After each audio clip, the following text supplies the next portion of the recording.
Andrew Vice here from Salomon Australia and Ultra168. Today I have the very great pleasure of interviewing one of my teammates, Mick, who by all reports is living the dream.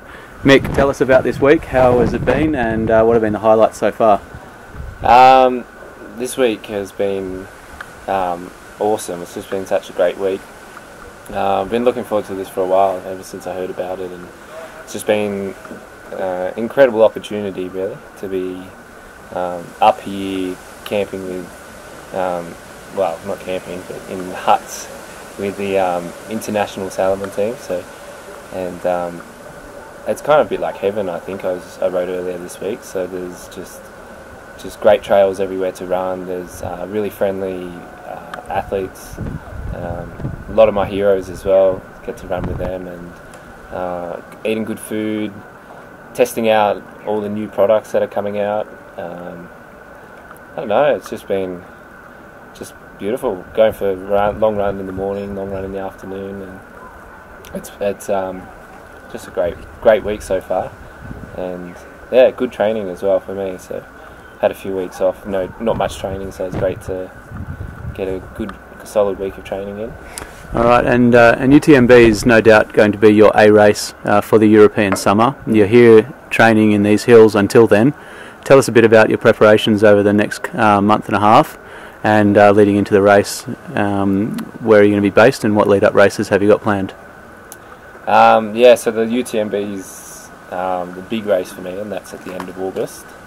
And my kind of dream was to come over here for a few months and prepare for that, and kind of camp out in the mountains and do training. And so far everything's going good. So the last week before here I was in Chamonix, and I was a bit sick, so I wasn't running too much, but just checking out a lot of the trails of the UTMB course.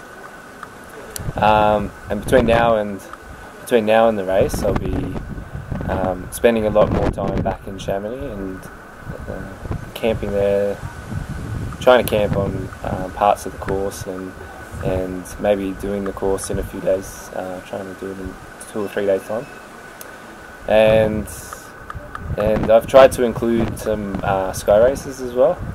So not so much, I don't think I'll be so competitive in the races, but for me it's just a good opportunity to try running at a shorter distance, good opportunity to try and get some speed back and just to run hard in a short distance. And they're really quite amazing races. They're quite short, but you literally just go straight up the mountains on really technical courses and very fast. And so I decided a long time ago to choose those races as lead-up races and kind of as hard training runs in a way, almost, or just to get an experience for racing and racing the other runners who come from all over Europe. And yeah, so race-wise, I've got tomorrow do the Kilian's Classic and do 45k, and then the Dolomite Sky Race in Italy, and then the Giro de Monte in Italy,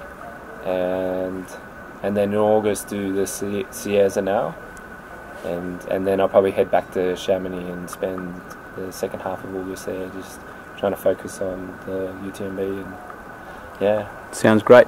Now we asked all our viewers back home a question that they might like to ask you, and we got 1,000 responses. And we'd got 1,000 responses. I was thinking they were going to be along the lines of you've been inside the Salomon laboratory this week and seen the packs and the bags and the shoes and the gear coming up for next year. Yeah. But 1,000 questions came in and they were all exactly the same. How's the coffee, Mick? How's the coffee? Yeah, I thought so. I think that's what everyone was most interested in. They don't care about the running. I think I'm here for the coffee. But yeah, the coffee's it's good. Like it's, you know, they always say it's good over here in Europe, and it is good. I think I said to Matt Cooper the other day that the coffee here is good, but it's always better at home. And I don't know if I think it tastes different at home because you're with your friends. It's good memories. It's got its own, you know, distinctive style in Australia, I think. So yeah, I've been drinking lots of these little puppies. So I've got another one here ready to go. Yeah, good. All right, now at Ultra168 we've got a pole's pole. Are you a pole user or a non-pole user? I think non-pole. Well, definitely non-pole, but yeah, I don't think there's many races in Australia you need poles. You look a bit silly. I think we did. Maybe there are some exceptions, but yeah, they're quite popular over here. So I think if you're used to skiing or cross-country skiing, you kind of probably have better skill and technique, whereas I think in Australia, well, maybe my personal view is I don't know how to use them, so I tried the other day to do a vertical kilometre. I was just running with them everywhere, and then I was just so slow, they were just useless. I may as well have, I don't know, carrying a banana in my hand or something. So. Alright, now we all know races sometimes don't go to plan. If you could have one race over again, what would it be, and what did you learn from that experience?